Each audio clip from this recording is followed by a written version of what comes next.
Saudara-saudariku yang terkasih, saya Romo Siga dari Paroki Santo Stefanus, Surabaya, hendak membacakan surat Gembala Bapak Uskup Monsinyur Vincentius Sutikno Wisaksono. Surat Gembala Arah Dasar Keuskupan Surabaya tahun 2023 bagi umat Katolik Keuskupan Surabaya, dengan tema Tahun Menghidupi Yesus dalam Keluarga-keluarga. Dan gereja seluruh Keuskupan Surabaya akan mendengarkan surat dari Bapak Uskup sebagai penggembala utama kita di paroki kita masing-masing di Keuskupan Surabaya. Para romo, suster, bruder, frater, katekis, dan saudara sekalian umat Allah di Keuskupan Surabaya yang terkasih. Tahun 2023 bagi Keuskupan Surabaya adalah tahun menghidupi Yesus dalam keluarga. Terkait dengan tema murid Kristus mengembangkan persekutuan, gereja memandang pentingnya peranan keluarga dalam kaitannya dengan persekutuan. Dalam persekutuan itulah keluarga menjadi tempat membangun kepribadian yang tangguh dan bertanggung jawab, serta menanamkan iman Katolik yang semakin dewasa, serta sebagai sekolah doa. Di dalam keluarga yang bersekutu, Yesus adalah pusat kehidupan setiap anggotanya, yang memberikan terang bagi lingkungannya.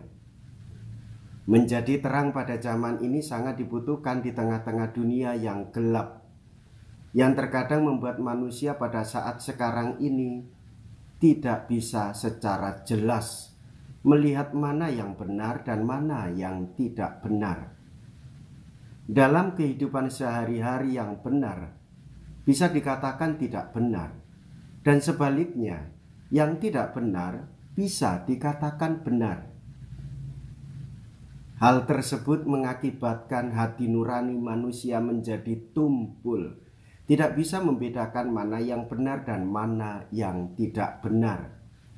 Apalagi sekarang ini arus informasi begitu deras, yang terkadang memang sengaja dibuat menyesatkan. Untuk itulah dalam kesempatan ini saya mengajak keluarga-keluarga Katolik menjadi terang bagi masyarakat yang membutuhkan sinar cahaya untuk menjalani hidup dengan baik. Terang yang kita berikan kepada masyarakat adalah terang Kristus sendiri, yang sudah ada di dalam diri kita sejak kita menerima pembaptisan. Sakramen baptis menjadikan keluarga memiliki 3 martabat Kristus, yaitu martabat kenabian, imamat, dan rajawi. Anugerah martabat kenabian menjadikan keluarga mempunyai tugas mewartakan Injil. Anugerah martabat imamat menjadikan keluarga mempunyai tugas menguduskan hidup. Dan anugerah martabat rajawi keluarga dimampukan untuk melayani sesama. Demikian juga dengan sakramen baptis, keluarga menjadi anggota gereja dan ikut membangun gereja. Hidup berkeluarga tiada lain juga mengambil bagian dalam hidup gereja sebagai suatu persekutuan, yaitu koinonia, atau doa, atau peribadatan, yaitu liturgia, pelayanan, yaitu diakonia, memberikan kesaksian, yaitu martiria, dan pewartaan Injil, yaitu kerigma.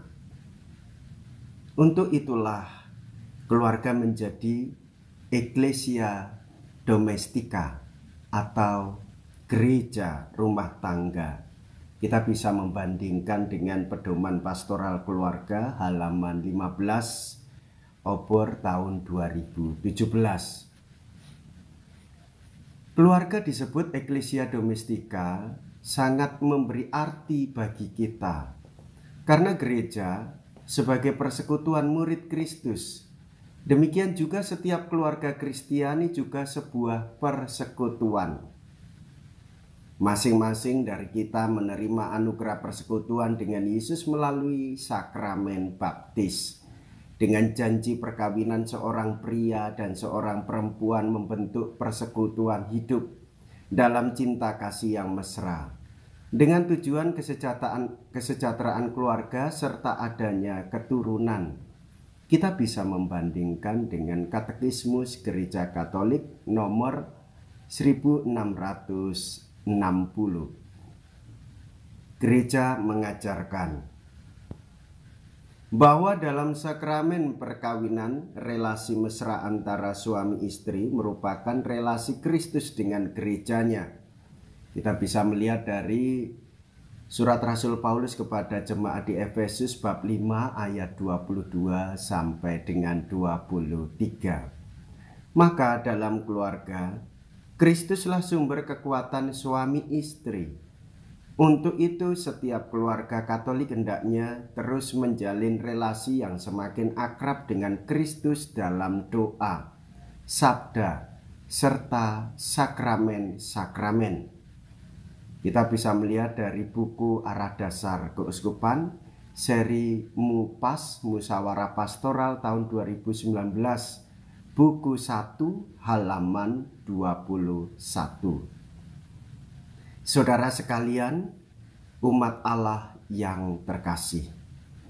Pada kesempatan ini saya perlu menyampaikan bahwa gereja membutuhkan imam-imam yang baik khususnya di Keuskupan Surabaya, yang sungguh-sungguh dengan tulus dan ikhlas mau melayani umat dengan penuh kasih.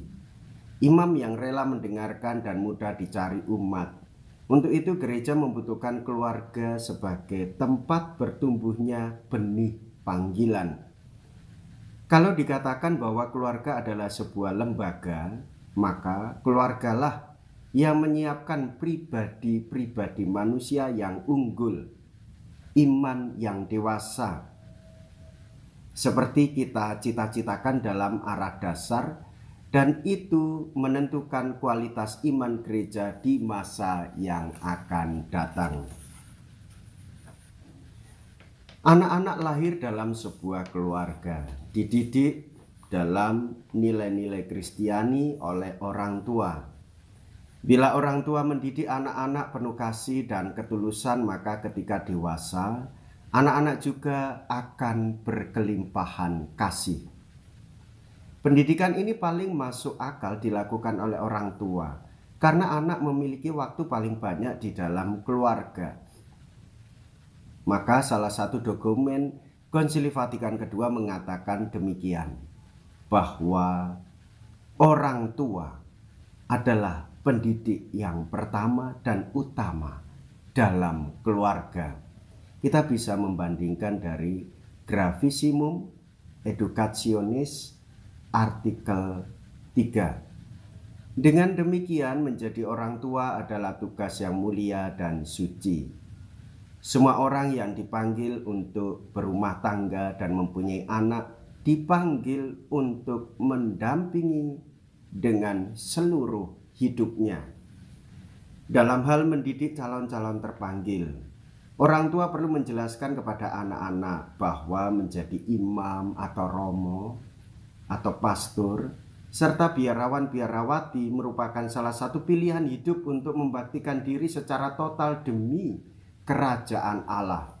Kita bisa membaca dan membandingkan Injil Matius bab 19 ayat 12.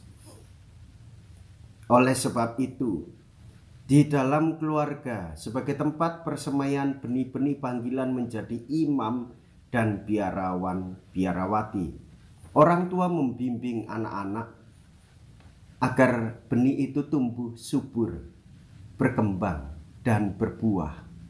Maka perlu keteladanan iman, harapan, dan kasih. Memang saya menyadari bahwa untuk menjadikan seorang pastor yang baik tidaklah mudah. Namun dari pengalaman saya sedikit banyak pendidikan di dalam keluarga sangat berpengaruh. Demikian juga relasi yang baik antara seminaris, para guru, romo formator, dan orang tua juga tidak bisa diabaikan. Maka perlu dibangun relasi yang semakin baik antara lembaga pendidikan calon imam dan keluarga seminaris. Bapak, Ibu, saudara, saudari yang terkasih, sedikit saya sampaikan mengenai sidang konferensi wali gereja Indonesia tahun 2022. Kami bersyukur bahwa para Bapak Uskup bisa hadir mengikuti pertemuan di Gedung Pastoral Bumi Silih Asih, Bandung. Tema pertemuan konferensi wali gereja Indonesia tahun ini adalah berjalan bersama mewujudkan persekutuan, partisipasi, dan misi. Tema tersebut ada kaitannya dengan sinode para uskup sedunia pada bulan Oktober tahun 2023. Saya mau mengatakan bahwa apa yang telah kita rintis sejak tahun 2009 dan tahun 2019 sangat mendukung tema di atas. Menghidupi Yesus dalam keluarga merupakan elemen yang bisa dirasakan dalam membangun persekutuan. Bunda Maria, Bunda Allah, penolong abadi, kami mohon perlindungan-Mu untuk umat di Keuskupan Surabaya. Teguhkanlah dalam iman, harapan, dan kasih, agar mampu melaksanakan arah dasar keuskupan dengan baik. Selanjutnya, saya mengucapkan kudus, selamat merayakan Natal tahun 2022, selamat merayakan pesta keluarga, dan selamat tahun baru 2023. Surabaya, 8 Desember 2022. Berkat Tuhan. Monsinyur Vincentius Sutikno Wisaksono, Uskup Surabaya.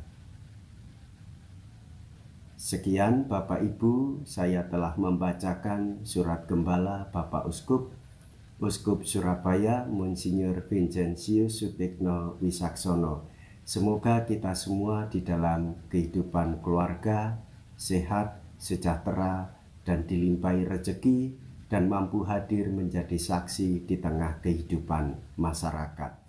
Salam damai.